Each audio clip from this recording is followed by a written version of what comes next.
You ask Tiger to solve. This deals with linear equations with one unknown. The final result is x equals 2. Let's solve it step by step. Simplify the expression. Expand the parentheses. Simplify the arithmetic.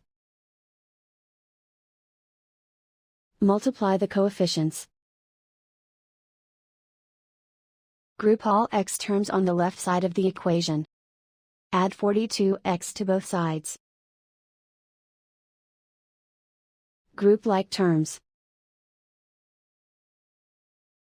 Simplify the arithmetic. Group like terms. Simplify the arithmetic. Group all constants on the right side of the equation. Add 61 to both sides. Simplify the arithmetic.